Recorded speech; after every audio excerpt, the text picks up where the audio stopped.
జై తెలుగుదేశం, జై తెలుగుదేశం. గౌరవ తెలుగుదేశం పార్టీ జాతీయ అధ్యక్షులు చంద్రబాబు నాయుడు గారికి, ప్రత్యేకంగా రాష్ట్ర అధ్యక్షులు పల్లా శ్రీనివాసరావు గారికి, పల్లా గారిని ఎప్పుడు చూసినా నాలో ఇంకా కోపం తగ్గల.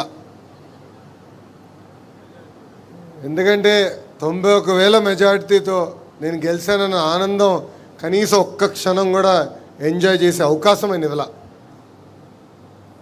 మనందరం చూసాం, చాలా తక్కువ మాట్లాడతాడు, కానీ హయ్యెస్ట్ మెజారిటీతో గెలిచిన వ్యక్తి మన అధ్యక్షులు పల్లా శ్రీనివాస్ గారు. ఉత్తరాంధ్రలో నేను పాదయాత్ర చేయలేకపోయాను. శంకరామం కార్యక్రమంలో నేను తిరిగినప్పుడు పల్లన్న నాతో ఉన్నారు. అప్పుడు అడిగా ఆయన్ని, అన్న ఎప్పుడు నవ్వుతూనే ఉంటారు, ఇది మీకు ఎక్కడి నుంచి వచ్చింది, ఈ వరం దేవుడు ఎక్కడి నుంచి ఇచ్చాడు, ఇది మా అందరికీ కొంచెం అంటించండి అని చెప్తాం జరిగింది. ఒక యువకుడుగా, ఉత్సాహవంతుడుగా, నవ్వుతూ మనందరికీ ఒక దిశ నిర్దేశం ఇస్తున్న వ్యక్తి పల్లా శ్రీనివాసరావు గారు. అదేవిధంగా వేదిక మీద ఉన్న పెద్దలు, పాలిట్ బ్యూరో సభ్యులు, వేదిక మీద ఉన్న సెంట్రల్ కమిటీ సభ్యులు, స్టేట్ కమిటీ సభ్యులు, అదేవిధంగా కార్యకర్తలందరికీ నా హృదయపూర్వక నమస్కారాలు. విశ్వవిఖ్యాత నడసార్వభౌమ స్వర్గీయ శ్రీ నందమూరి తారక రామారావు గారు తెలుగు ప్రజల ఆత్మగౌరవం కోసం స్థాపించిన పార్టీ తెలుగుదేశం పార్టీ. తెలుగు జాతిని ప్రపంచం పట్టంలో పెట్టిన ఒకే ఒక లెజెండ్ మన నాయకుడు చంద్రబాబు నాయుడు గారు. దేశ రాజకీయాల్లో మన పార్టీ ఒక ప్రభంజనం. పార్టీ స్థాపించిన 9 నెలల్లోనే అధికారంలోకి తీసుకొచ్చారు మన నాయకుడు అన్న ఎన్టీఆర్. మనకి గల్లీ పాలిటిక్స్ తెలుసు, ఢిల్లీ పాలిటిక్స్ కూడా బాగా అర్థమవుతుంది. ఓడిపోయినప్పుడు వెనక్కి తగ్గలేదు, గెలిచినప్పుడు కాళ్ళు ఎగరేసుకుని తిరగలేదు. నిత్యం ప్రజలకు అందుబాటులో ఉంటూ ప్రజల సమస్యలు పరిష్కరించిన పార్టీ ఒక తెలుగుదేశం పార్టీ. 44 ఏళ్ళ గొప్ప చరిత్ర ఉన్న పార్టీ మనది. అలాంటి పార్టీకి ప్రత్యేకంగా నన్ను నేషనల్ వర్కింగ్ ప్రెసిడెంట్గా నియమించిన మన అధ్యక్షులు చంద్రబాబు నాయుడు గారికి, దాంట్లో కీలక పాత్ర వహించిన వేదిక ముందు నాయకులకి పేరు పేరున నా హృదయపూర్వక ధన్యవాదములు. ఒక మాటలో చెప్పాలంటే నాకు బాధ్యత పెరిగింది. యువగలం పాదయాత్రలో మిమ్మల్ని అందరినీ కలుసుకుంటూ, మీ సమస్యలు వింటూ, ఇప్పుడు అధికారంలోకి వచ్చిన తర్వాత ఆ సమస్యలు పరిష్కరించే దిశగా నేను పనిచేస్తూ వచ్చా. వాస్తవంగా చెప్పాలంటే ఈ పదవి అనౌన్స్ చేసినప్పుడు నేను చంద్రగిరి నియోజకవర్గంలో ఉన్నా. ఇంకా ఆ బాధ్యత నాలో, అంటే ఇంకా ఈ పదవి ఏం చేయాలి, ఎలా చేస్తే న్యాయం చేయించిన విషయం ఇప్పుడిప్పుడు నేను తెలుసుకుంటాం జరుగుతుంది. మొన్న నవ్వుతాన, ఒక పక్కన బాధ్యత, ఇంకో పక్కన ఈ బరువుని కూడా మోయాల్సిన అవసరం ఉంది. ఇది కేవలం నా ఒక్కడి వల్ల కాదు, ఎందుకంటే వేదిక మీద పాలిట్ బ్యూరో సభ్యుల వైపు నేను చూస్తున్నా, వేదిక ముందల నాయకుల వైపు నేను చూస్తున్నా. కలిసికట్టుగా మనం పనిచేయాలి, కలిసికట్టుగా మనం ముందరికి వెళ్ళాలి. అప్పుడే మనం అనుకుంది మనందరం సాధించగలుగుతాం తప్ప ఏదో నేను ఒక్కడనే చేయగలుగుతాను అన్న అహంకారం నాకు లేదు. కానీ లోకేషే అన్నీ చేయగలుగుతారని మీరు అనుకుంటే చాలా పొరపాటు పడుతున్నారు. కలిసికట్టుగా పనిచేద్దాం. ఏ ఆశయాలతో అయితే మన పార్టీని ఆనాడు విశ్వవిఖ్యాత నట సార్వభౌమ స్వర్గీయ శ్రీ నందమూరి తారక రామారావు గారు స్థాపించారో ఆ ఆశయాలతో మనం అందరం కలిసికట్టుగా ముందరికి నడవాలని ఈ సభాముఖం మిమ్మల్ని అందరినీ కోరుతున్నాం. పాదయాత్రలో నేను కార్యకర్తలకు హామీ ఇచ్చా, నాడు నేడు ఎప్పుడు మీకు అండగా నిలబడతానని చెప్పా.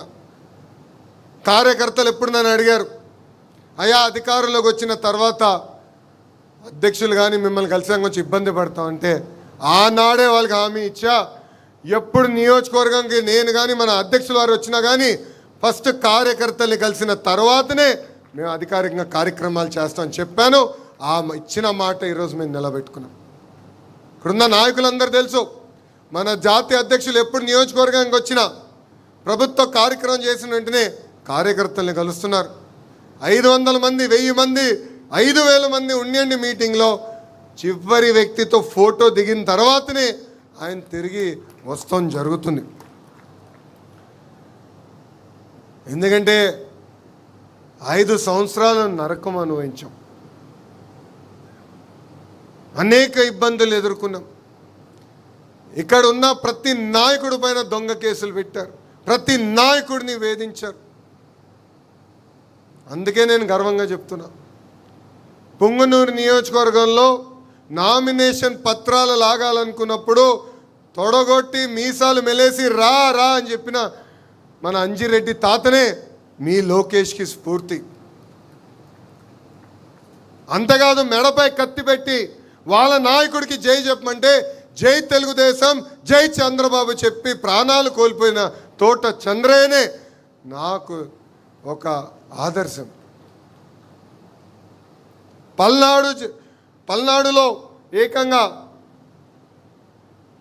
ఒక తల్లిపైన దాడి చేసి రక్తం కారుతున్నా కూడా చివరి ఓటు పడే వరకు బూత్లో నిలబడిన మంజుల గారే నాకు ఒక లక్ష్యం.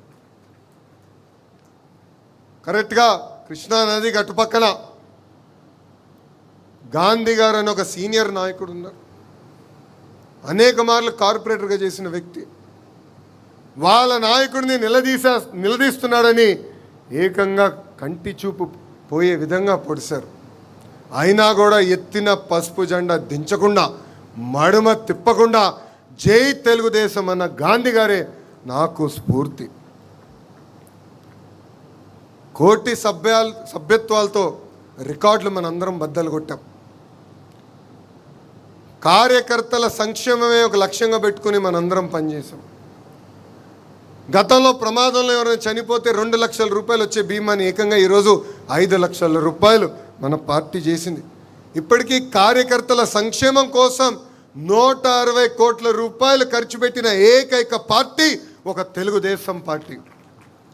విద్య, వైద్యం, స్వయం ఉపాధికి అనేక కార్యక్రమాలు చేస్తున్నాం. ఏకంగా ఒక పెద్ద వ్యవస్థని మేము ఈరోజు ఏర్పాటు చేసాం. బ్లాక్ 2లో ఆ వ్యవస్థ పనిచేస్తుంది.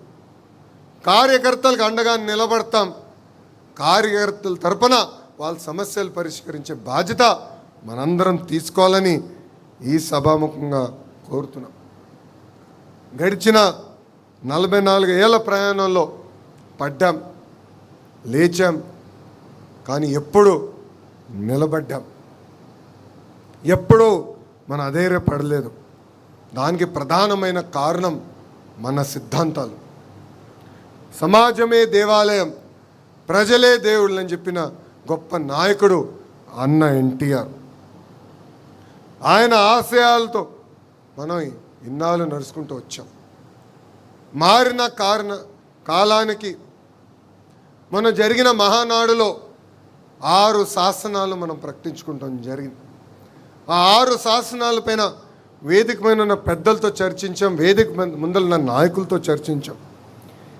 ఏం పెడితే బాగుంటుంది, రాబోయే 4 దశాబ్దాలు పార్టీని ఎలా నడిపించాలి, ఆ మార్గం మనం ఎంచుకోవాలని నేను కోరుతాం జరిగింది. అందులో మొదటిది తెలుగు జాతి విశ్వఖ్యాతి, రెండోది యువగలం, మూడోది స్త్రీ శక్తి, నాలుగోది పేదల సేవలో సామాజిక న్యాయం, ఐదోది అన్నదాతకు అండగా, ఆరోది కార్యకర్తనే మన అధినేత. ఇది మీ అందరికి ఎందుకు గుర్తు చేస్తున్నానంటే, రాబోయే రోజుల్లో మనందరం నిర్ణయాలు తీసుకోవాల్సి వస్తుంది. అందుకే మనకి ఈ బాధ్యత ఇచ్చింది పార్టీ. ఒక్కసారి కళ్ళు మూసుకుని ఈ 6 శాసనాల గురించి ఆలోచించి సరైన నిర్ణయం తీసుకోవాల్సిన బాధ్యత ఇక్కడున్న మనందరిపైన ఉంది. గడిచిన 2 ఏళ్ళలో సంక్షేమ అభివృద్ధి జోడెద్దుల బండిగా మనం నడిపించుకుంటూ ముందరికెళ్తున్నాం. మనం అందించిన సంక్షేమం భారతదేశంలో ఏ రాష్ట్రం కూడా ఇవ్వట్లేదు. 2000 రూపాయల పెన్షన్ని 2000 రూపాయలు చేసింది మనమే. ఆ పెన్షన్ని తిరిగి 4000 రూపాయలు చేసింది మనమే. వృద్ధులుంటే 6000 రూపాయలు బెడ్కే పరిమితం అవుతే 15000 రూపాయలు ఈరోజు మనం అందజేస్తున్నాం. యావత్ భారతదేశంలో ఏ రాష్ట్రంలో కూడా ఇంత పెన్షన్ ఇవ్వట్లేదు. అనేక ధనిక రాష్ట్రాలు ఉన్నాయి, వాళ్ళు కూడా ఇవ్వట్లేదు. ఆర్థిక ఇబ్బందులున్నా ఇచ్చిన మాట నిలబెట్టుకుంటున్నాం. ఇంతేకాదు, దీపం పథకం కింద ఉచితంగా ప్రతి ఏటా 3 సిలిండర్లు ఇస్తుంది మనమే. 16,347 టీచర్ పోస్టులు, అదేవిధంగా 6,000 కానిస్టేబుల్ పోస్టులు కూడా భర్తీ చేసింది మనమే. ఇప్పుడు ఏకంగా 10,060 పోస్టులతో ప్రత్యేకంగా జాబ్ క్యాలెండర్ విడుదల చేసింది మనమే. ఏ డేట్ ఎగ్జామ్ పెడతాం, ఏ డేట్లో ఆ పోస్టులు కూడా భర్తీ చేస్తామని చెప్పింది కూడా మనమే. ఈ ఇంట్లో ఎంతమంది పిల్లలున్నా అంతమంది పిల్లలకి తల్లికి వందనం కూడా ఇస్తామని చెప్పింది మనమే. చేసి చూపించింది ఎన్డీఏ ప్రభుత్వం. అన్నదాత సుఖీభవ అందించింది మనమే. ఎన్ని ఆర్థిక ఇబ్బందులున్నా 1వ తారీఖు నాడు జీతం కూడా అందిస్తుంది మన ప్రభుత్వమే. ఆర్థికంగా ఎంత ఇబ్బందుల్లో ఉన్నో మనందరికన్నా మన ఆర్థిక శాఖ మంత్రులు కేశవ్ గారికి బాగా తెలుసు. అయినా కూడా బాబు గారు హామీ ఇచ్చారు, కూటమి ప్రభుత్వం హామీ ఇచ్చింది, ఇచ్చిన హామీని నిలబెట్టుకునే దానికి మనం వెనక్కి తగ్గేదానికి లేదని చెప్పి ఆయన కూడా ఒక ఆర్థిక శాఖ మంత్రులుగా అద్భుతమైన సేవ అందిస్తున్నారు. మనం చూసాం, వాళ్ళ 5 ఏళ్ళు అధికారంలో ఉన్నప్పుడు కనీసం రోడ్డు పైన పడిన గుంటలు పూడ్చలేదు. అలాంటిది ఈరోజు యుద్ధ ప్రాతిపదికంగా గుంటలు పూడ్చాం, రోడ్లు వేసుకుంటూ వెళ్తున్నాం. చేయాల్సిన పనులు ఇంకా ఉన్నాయి, అన్నీ చేసామన్న గర్వంతో నేను చెప్పట్లేదు. ఎవరు ఊహించిన విధంగా మనం అభివృద్ధి చేసుకున్నాం. ఆర్థిక ఇబ్బందులున్న సంక్షేమ కార్యక్రమాలు చేశాం. చేయాల్సిన పనులు ఇంకా ఉంటాయి. తప్పనిసరిగా కలిసికట్టుగా మనం ముందరికెళ్తేనే మనం అనుకున్న పనులన్నీ చేయగలుగుతాం. ఇప్పుడు భారతదేశంలో పెట్టుబడిలో కూడా ఆంధ్ర రాష్ట్రం నంబర్ 1. 100 రూపాయలు భారతదేశంలో పెట్టుబడులు వస్తే దాంట్లో 25 రూపాయలు ఏకంగా ఆంధ్ర రాష్ట్రానికి వస్తున్నాయి. అందుకే మనం నిన్న మీటింగ్లో చెప్పా, మనది గూగుల్, వాళ్ళది గొడ్డలని. ఒక ట్రేడ్ మార్క్, ఒక బ్రాండ్ అంబాసిడర్గా మన చంద్రబాబు నాయుడు గారు అహర్నిశలు కష్టపడుతున్నారు. Google, Arcelor Mittal, renew, TCS, Cognizant, Reliance ఇలా సుమారుగా 800 ప్రాజెక్ట్స్ ఈరోజు ఆంధ్ర రాష్ట్రానికి తీసుకొచ్చాం. యుద్ధ ప్రాతిపదికంగా మనం గ్రౌండింగ్ కూడా చేస్తాం జరుగుతుంది. సైకో పార్టీ మనకి సినిమా చూపిస్తానంటున్నారు. రపరప బ్యాచ్కి నేను ఒకటే చెప్తున్నా, మీ సినిమా విధ్వంసం, మా సినిమా అభివృద్ధి. మీ అందరి బాలయ్య, నా ఒక్కడికే ముద్దల మావయ్య తొడగొడితే వీళ్ళందరూ ఒక్కరు కూడా ఇక్కడ ఉండరు. ఈ సైకో బ్యాచ్ బతకదు. వాళ్ళు ఒకటే చెప్తున్నా, మీ సినిమాకి ఎండ్ కార్డ్ వేసేది మా పసుపు సైన్యమే, ఇది గుర్తుపెట్టుకోండి. పాదయాత్రలో కార్యకర్తలు నన్ను కలిశారు. పనిచేసే కార్యకర్తల్ని మీరు గుర్తించాలని పదే పదే కోరారు. అందుకే టెక్నాలజీతో జోడించి మనందరం పనిచేయాలన్నాను. ఇక్కడున్న చాలామంది కార్యకర్తలు మనం ప్రతిపక్షంలో ఉన్నప్పుడు నన్ను తిట్టుకున్నారు. ఓటీపీ వ్యవస్థ ఎందుకు పెట్టాడు, ఇంత సిస్టమ్ ఎందుకు తీసుకొచ్చారంటే ఎవరు పని చేశారు, ఎవరు పని చేయలేదని తెలుసుకునేదానికి ఆ వ్యవస్థను ఏర్పాటు చేశాం. ఈరోజు మై టీడీపీ అనే యాప్ తీసుకొచ్చాం. మీరు చేస్తున్న ప్రతి కార్యక్రమం పార్టీకి తెలియాలంటే వేరే వ్యవస్థ ఉండదు, టెక్నాలజీతో అనుసంధానం అవ్వాలి. మై టీడీపీ యాప్ డౌన్లోడ్ చేసుకోండి. మీరు చేస్తున్న ప్రతి కార్యక్రమం పార్టీకి తెలియజేయండి. తప్పనిసరిగా జల్లెడు బట్టి మిమ్మల్ని ఎత్తుక్కుంటూ తెలుగుదేశం పార్టీ వస్తుందని ఈ సభాముఖంగా కార్యకర్తలందరికీ నేను హామీ ఇస్తున్నా. ఇక్కడ ఉన్న నాయకులను అడుగుతున్నా, ఎంతమంది మై టీడీపీ యాప్ డౌన్లోడ్ చేశారని?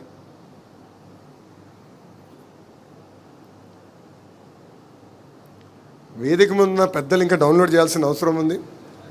యువకుడు ఉత్సాహవంతుడు హరీష్ అందరికన్నా ఫాస్ట్గా ఉంటాడని అనుకున్నాను, కొంచెం వెనకబడి ఉన్నాడు, ఇప్పుడే డౌన్లోడ్ చేయాలి. నేను ఇక్కడున్న నాయకుల్ని కార్యకర్తలందరినీ కోరేది ఒకటే, ప్రజల చుట్టూ తిరుగుదాం, ప్రజల సమస్యలు పరిష్కరించుదాం. తప్పనిసరిగా తెలుగుదేశం పార్టీ మనం గుర్తిస్తుంది, మన అధ్యక్షుల వారు మనం గుర్తిస్తారు.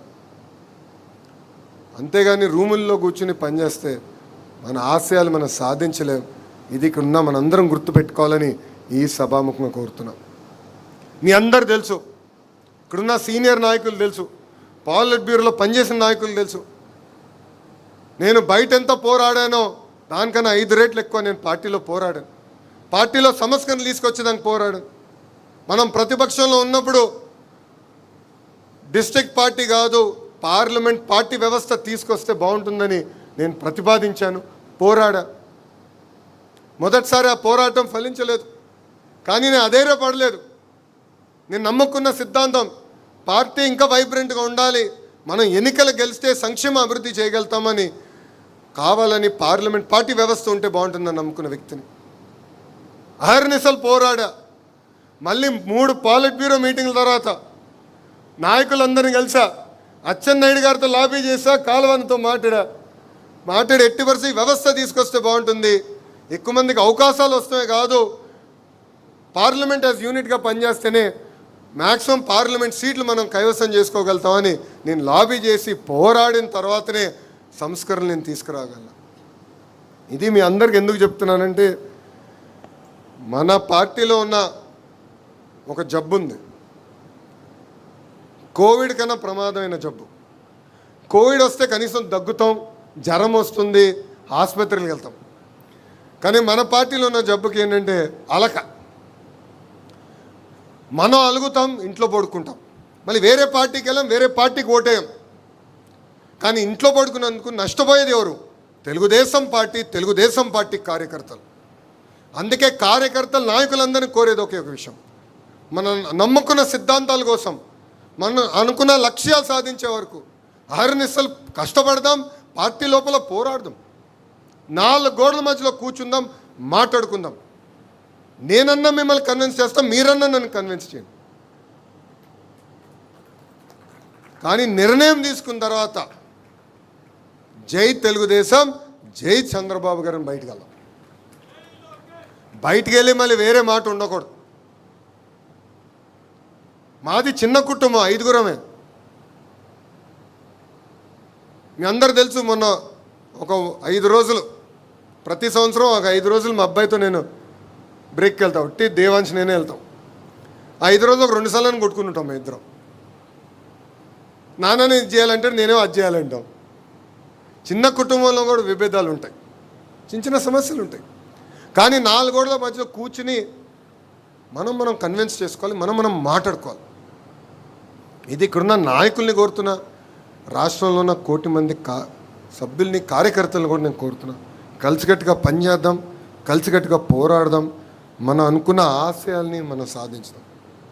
మీరు చూస్తున్నారు, నేను కేవలం ఒక ప్రతిపాదన గౌరవ ముఖ్యమంత్రి గారికి, జాతీయ అధ్యక్షులు చంద్రబాబు నాయుడు గారికి చెప్పాను. పార్టీలో మూమెంట్ అనేది చాలా అవసరం. గ్రామ పార్టీలో పనిచేసిన వాళ్ళు మండల కమిటీలోకి రావాలి, మండల కమిటీలో పనిచేసిన వాళ్ళు పార్లమెంట్కి రావాలి, పార్లమెంట్లో పనిచేసిన వాళ్ళు స్టేట్ కమిటీలోకి రావాలి, అక్కడి నుంచి నేషనల్ కమిటీలోకి రావాలి, పాలిట్ బ్యూరో కూడా రావాలి. అప్పుడే పార్టీలో కదలిక వస్తుంది. మార్పు అనేది నిరంతర ప్రక్రియ అని నేను చెప్తాం జరిగింది. టర్మ్ లిమిట్స్ గురించి కూడా నేను పాలిట్ బ్యూరోలో అనేక మార్లు చర్చించాను. ఇంకా వాళ్ళు ఒప్పుకోలేదు, పాలిట్ బ్యూరో ఆమోదం తెలపలేదు. ఒక ప్రయోగం చేయండి అని చెప్పారు. కానీ ఈరోజు చూడండి, ఏ పార్టీలో జరిగిన విధంగా ఒక మండల్ పార్టీ అధ్యక్షురాల్ని, ఒక క్లస్టర్ ఇన్ఛార్జిని ఏకంగా పాలిట్ బ్యూరోలో కూర్చోబెట్టిన ఘనత మన జాతీయ అధ్యక్షులు చంద్రబాబు నాయుడు గారు. ఆయనలో ఉన్న గొప్పతనం, ఒక మంచి సలహాతో వెళ్ళి ఆయనకు చెప్తే వింటారు. 75 సంవత్సరాలు వయసు అయినా ఆయనలో ముగ్గురు 25 సంవత్సరాలు కుర్రోళ్ళు ఉన్నారు అనుకుంటాం. ఆయన స్పీడ్కి ఇప్పటికీ నేను అందుకోలేకపోతున్నా. నేను రాము ఎప్పుడు మాడుకుంటాం, ఆయనతో పోటీ పడతాం మన వల్ల అవుదని. అంత అనుభవం ఉన్న వ్యక్తి, 4వ సారి ముఖ్యమంత్రిగా చేస్తున్న వ్యక్తి. ఇప్పుడు కూడా అందరి దగ్గర నుంచి ఫీడ్బ్యాక్ తీసుకున్నప్పుడు మనం కూడా ఎంత ఫీడ్బ్యాక్ తీసుకోవాలో దయచేసి ఇక్కడున్న నాయకులందరూ కూడా కోరుతున్నాం. మనం చూసాం ఒక గుజరాత్ రాష్ట్రంలో, అదేవిధంగా ఒడిస్సా రాష్ట్రంలో కంటిన్యూస్గా ఒకే ప్రభుత్వం ఏర్పడింది. దానివల్ల వాళ్ళు ఎంత అభివృద్ధి చేసుకోగలిగారో మనందరం చూస్తున్నాం. 5 సంవత్సరాలు గడిచిన 5 సంవత్సరాలు మనం చాలా నష్టపోయాం. ఒక విధ్వంస పాలన మనం చూసాం. అందుకే మనందరం కష్టపడాలి, ఆర్నిసలు పోరాడాలి. 2029లో మళ్ళీ ఎన్డీఏ ప్రభుత్వ అధికారంలోకి వచ్చే విధంగా మనందరం పనిచేయాల్సిన అవసరం ఉంది. మీ అందరికీ తెలుసు, కేంద్రంలో ప్రధానమంత్రి నరేంద్ర మోడీ గారు, రాష్ట్రంలో చంద్రబాబు నాయుడు గారు ఒక డబుల్ ఇంజన్ బుల్లెట్ ట్రైన్ సర్కారు నడుస్తుంది. విశాఖ ఉక్కే ఒక అద్భుతమైన ఉదాహరణ. ఇక్కడున్న విశాఖపట్నం చెందిన శాసనసభ్యుల నాయకులు కూడా తెలుసు, విశాఖ ఉక్కుని ప్రైవేటీకరణ జరగకుండా ఆపగలుగుతామా, సుమారుగా 15,000 కోట్ల రూపాయలు ఖర్చు అవుతుంది, ఇది సాధించుకోగలుగుతామా అని సందేహాలు మనలోనే ఉండేది.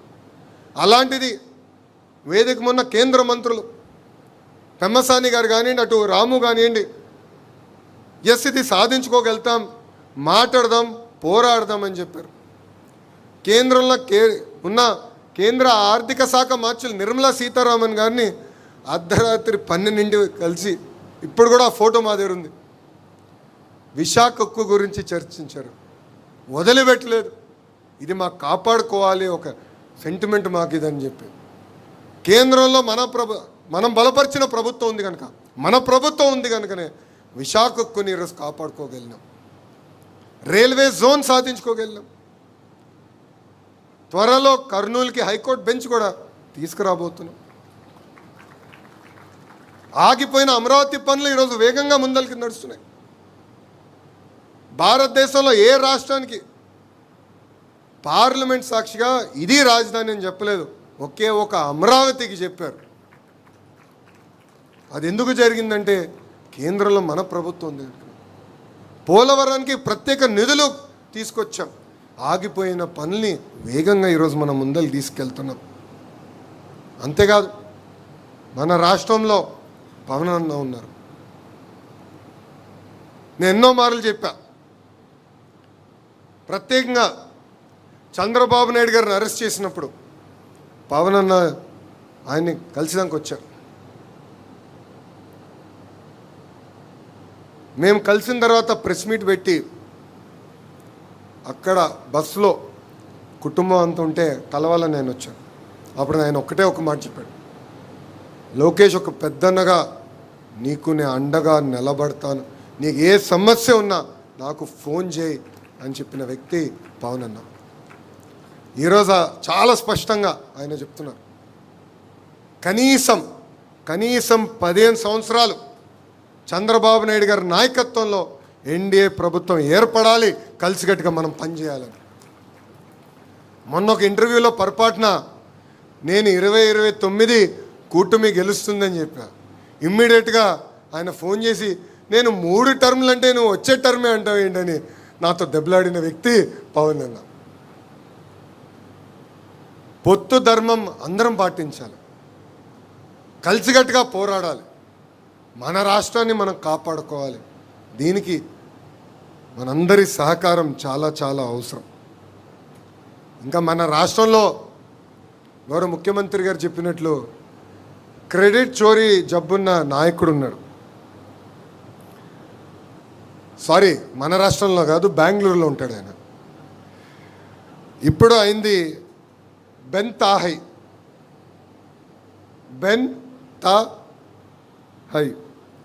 3 రోజులు బెంగళూరులో, 1 రోజు తాడేపల్లిలో, 3 రోజులు హైదరాబాద్లో ఉన్న వ్యక్తి. ఒక కంపెనీ తీసుకురారు, ఒక పని పూర్తి చేయరు, మనం తీసుకొస్తేమో మేం చేసామంటారు. విచిత్రం ఏంటంటే గూగుల్ ఒక అద్భుతమైన ఉదాహరణ. ఫస్ట్ మీటింగ్ విశాఖపట్నం రహస్యంగా మనం పెట్టుకున్నాం. దాని తర్వాత నేను వెళ్ళి ఫాలోఅప్ చేశా. మళ్ళీ వాళ్ళు వచ్చి గౌరవ ముఖ్యమంత్రి గారిని కలిశారు. వాళ్ళు 2-3 మార్పులు కావాలి చట్టంలో అంటే కేంద్రంలో ఉన్న ప్రధానమంత్రి నరేంద్ర మోడీ గారు కానివ్వండి, ఆర్థిక శాఖ మార్చులు నిర్మలా సీతారామన్ గారు కానివ్వండి, ఐటీ శాఖ మార్చులు ఇంకా అశ్విని వైష్ణవ్తో గారు కానివ్వండి, సంప్రదింపులు చేసి పాజిటివ్గా వెళ్ళి చట్టాలే మార్చితే మేము తీసుకొచ్చామని క్రెడిట్ చోరీ చేసానికి ప్రయత్నిస్తారు. చలో తీసుకోండి రాబాయ్ అంటే ఏకంగా వాళ్ళ ఎంపీఏ కోర్టుకి వెళ్ళి అలాంటి కంపెనీకి భూములు ఎట్టిస్తారని పిల్లేస్తారు. అంటే ఎంత అన్యాయమో ఒక్కసారి మనందరం ఆలోచించాలి. ఇది ప్రజల్లోకి తీసుకెళ్లాల్సిన అవసరం ఉంది. గౌరవ ముఖ్యమంత్రి గారు ఈరోజు చాలా అద్భుతంగా చెప్పారు. వివేకానంద రెడ్డి గారి హత్యనే ఒక అద్భుతమైన ఉదాహరణ. ఎట్లా వాళ్ళ నాయకుడిని చంపేసి ఆ నెపం మన పైన వేశారు. ఆ రోజు మనం పని చేసుకుంటూ పోయాం, సంక్షేమం చేసుకుంటూ పోయాం, అభివృద్ధి చేసుకుంటూ పోయాం. కానీ వాళ్ళు చెప్తున్న అబద్ధాలని తిప్పికొట్టలేకపోయాం. మనందరిపైన బాధ్యత ఉంది. ఎందుకంటే ఈ సిసిడి క్రెడిట్ చోరీ డిసార్డర్, ఈ జబ్బున్న వ్యక్తి ఇంకా అనేక అబద్ధాలు చెప్తాడు, ప్రజల్ని మభ్యపెట్టడానికి ప్రయత్నిస్తాడు. మనం తిప్పికొట్టాల్సిన బాధ్యత ఉందని ఇక్కడున్న నాయకులందరికీ తెలియజేసుకుంటున్నాను. నాయకుల్ని, కార్యకర్తల్ని నేను ఒక విషయం కోరుతున్నా. ఈ భూమిపైన లోకేష్ శాశ్వతం కాదు, మీరు శాశ్వతం కాదు, కానీ తెలుగుదేశం పార్టీ అనే వ్యవస్థ శాశ్వతం. మనం పార్టీని బలోపేతం చేద్దాం, 10 మంది నాయకుల్ని తయారు చేద్దాం. కానీ 10 మంది తొక్కేసి పైకి వస్తాం అనుకుంటే మటుకు చాలా పొరపాటు పడుతున్నాం. సామాన్య కార్యకర్తని ఒక నాయకుడిగా తయారు చేద్దాం. ఆర్నిసలు కృషి చేద్దాం, పని చేద్దాం, పార్టీని మనం బలోపేతం చేద్దాం. ఈరోజు పార్టీ ఒక వ్యక్తిని ఒక ప్రధాన కార్యదర్శిగా, ఒక ఉపాధ్యక్షుడిగా, ఒక సెక్రటరీగా, ఆర్గనైజింగ్ సెక్రటరీగా గుర్తించిందంటే అది మన చంద్రబాబు నాయుడు గారు జల్లెడు బట్టి గుర్తిస్తాం జరిగింది. సో వాళ్ళని గౌరవించాలి. వాళ్ళు చెప్తున్న విషయాలని పార్టీ డైరెక్షన్లో అమలు చేస్తారు. సో వాళ్ళు మీ దగ్గరికి వచ్చినప్పుడు గౌరవించాలి. వాళ్ళు ఇస్తున్న ఫీడ్బ్యాక్ తీసుకోవాలి. ఇస్తున్న ఫీడ్బ్యాక్ పర్ఫెక్ట్ అని నేను అన్ను, కానీ మీరు చర్చించండి. 4 గోడల మధ్యలో కూర్చుని చర్చించి ఇట్లా కాదు ఇట్లుంది ఎట్లా చేద్దామని డిస్కస్ చేసి ముందరికి తీసుకెళ్లాలని ఈ సభాముఖం ఇక్కడున్న నాయకులందరినీ కోరుకుంటున్నాను. అంతేకాదు అహంకారం వస్తే ఏమవుతుందో 2024 ఎన్నికల్లో మనం చూసాం. వై నాట్ అని చెప్పిన వాళ్ళకి కేవలం ఒక క్రికెట్ టీం మిగిలింది. 151 సీట్లు వచ్చిన వ్యక్తి 11 సీట్లు పడిపోయారు. ప్రతిపక్ష హోదా లేకుండా పోయారు. అహంకారం వస్తే ఎంత ఇబ్బంది పడతాం అనే దానికి ఇది ఒక ఉదాహరణ మాత్రమే. సో అహంకారం మనందరం వీడాలి, కలిసికట్టుగా పనిచేయాలి. ఒక టీం వర్క్ అనేది చాలా చాలా అవసరం. సమస్యలు ఉంటాయి, అన్ని విషయాల్లో నేను పల్లాగారు ఒప్పుకోపోవచ్చు. ఇద్దరం కూర్చుంటాం. నేనన్నా పల్లాన్ని కన్విన్స్ చేస్తాను, లేదంటే పల్లన్నా నన్ను కన్విన్స్ చేస్తాను. నిర్ణయం తీసుకున్న తర్వాతనే నేను రూపు బయటికి వస్తాం జరుగుతుంది. ఇట్లా ఎవరితోనా సమస్య ఉంటే భోజనం పెట్టండి, వాళ్ళని ఇంటికి పిలిపించండి, కూర్చోబెట్టి మన సమస్యలు మనమే పరిష్కరించుకోవాలని ఈ సభాముఖం మిమ్మల్ని అందరినీ నేను కోరుకుంటున్నాను. మనం నిత్యం ప్రజల్లో ఉండాలి, ప్రజల సమస్యలు పరిష్కరించాలి. మన జాతీయ అధ్యక్షుల వారే ప్రతిరోజు 20 గంటలు పనిచేస్తుంటే మనం కనీసం 1 గంట ఆయనకన్నా ఎక్కువ పనిచేయాలి కదా. కనీసం 1 గంట ఎక్కువ పనిచేయాలి. పవిత్రమైన దేవాలయం ఉంది.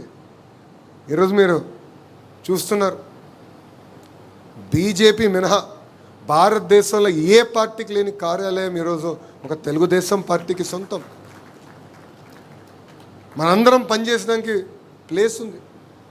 సెంట్రల్ కమిటీకి ఒక ఫ్లోర్ ఉంది, స్టేట్ కమిటీకి ఒక ఫ్లోర్ ఉంది, ట్రైనింగ్ గ్రీవెన్సెస్ అందరికి సెపరేట్గా ఒక బిల్డింగే ఉంది.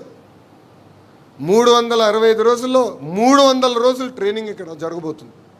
ఇప్పటికీ సుమారుగా 8,000 మందికి ఇక్కడ ట్రైనింగ్ చేసాం. గ్రామ పార్టీ స్థాయి వరకు తప్పనిసరిగా ఇక్కడికే పిలుస్తాం, వాళ్ళు కూడా ఇక్కడ ట్రైనింగ్ ఇస్తాం. ఈరోజు మీరు కూడా ఒక ఓరియంటేషన్ ప్రోగ్రామ్ అటెండ్ అయ్యారు. ఇది ప్రారంభం మాత్రమే. కంపల్సరీ 2 రోజులు మీరు ఇక్కడ ఉండాలి. 2 రోజులు ఉంటుంది ట్రైనింగ్, నాకు ఉంటుంది ఆ ట్రైనింగు. సామాన్య కార్యకర్త ఎక్కడ పడుకున్నారో అక్కడనే మనం పడుకుంటున్నాం, అక్కడనే మనం అందరం స్నానం చేస్తున్నాం. కార్యకర్తలను ఎట్లా చూసుకుంటామో అదేవిధంగా పార్టీ కూడా మనం చూసుకుంటుంది. ఈ ట్రైనింగ్ అనేది చాలా చాలా అవసరం. ఈ ట్రైనింగ్ ప్రోగ్రామ్కి అందరూ సహకరించాలని ఈ సభాముఖం కోరుకుంటూ, ఇంత చిన్న వయసులో నాకు అద్భుతమైన అవకాశం ఇచ్చారు మీరందరూ. వాస్తవంగా నేను ఈరోజు ఈ స్థాయికి వచ్చాను, ఆ కుర్చీలో నేను కూర్చోగలుగుతున్నానంటే దానికి కారణం వేదిక ముందున్న నాయకులు, రాష్ట్ర వ్యాప్తంగా ఉన్న 1 కోటి మంది కార్యకర్తలు. మీ త్యాగాలతో నేను ఈరోజు ఈ స్థాయికి వచ్చాను. ఆ రోజు మీరు నాతో నడిచారు కనుకనే యువగలం పాదయాత్ర సక్సెస్ అయింది. నా వెనక్కి ఉంటూ నన్ను ప్రోత్సహిస్తూ ముందరికి తీసుకెళ్తున్నారు. ఏ చిన్న సమస్యనే మీ అందరి దగ్గర నా నంబర్ ఉంది. తిట్టేది నన్నే, పొగిడేది నన్నే, 2 సమానంగా నేను స్వీకరిస్తున్నాను. మీరు ఇస్తున్న ప్రతి ఫీడ్బ్యాక్ని నేను సీరియస్గా తీసుకుంటున్నా, గౌరవ అధ్యక్షులతో చర్చిస్తున్నా. కానీ ఈరోజు ఒక నేషనల్ వర్కింగ్ ప్రెసిడెంట్గా నన్ను మీరందరూ నియమించినందుకు నా హృదయపూర్వక ధన్యవాదాలు తెలుపుకుంటున్నాను. ఈ బాధ్యతను నేను స్వీకరిస్తూ ఆర్ఎన్ఎస్ఎల్ కృషి చేస్తా. మీకోసం, కార్యకర్తల కోసం, ఆంధ్రుల కోసం, తెలుగు జాతి కోసం నేను పనిచేస్తానని ఈ సభాముఖం మీ అందరికీ నేను హామీ ఇస్తూ, నాకింత అద్భుతమైన అవకాశం ఇచ్చిన మీ అందరికీ పేరు పేరున నా హృదయపూర్వక ధన్యవాదాలు తెలుపుకుంటూ మీ అందరి దగ్గర నుంచి సెలవు తీసుకుంటున్నాను. జోహార్ అన్న ఎన్టీఆర్, జోహార్ అన్న ఎన్టీఆర్. చంద్రబాబు నాయుడు గారి నాయకత్వం, చంద్రబాబు నాయుడు గారి నాయకత్వం. జై తెలుగుదేశం, జై తెలుగుదేశం. అందరికీ నమస్కారం.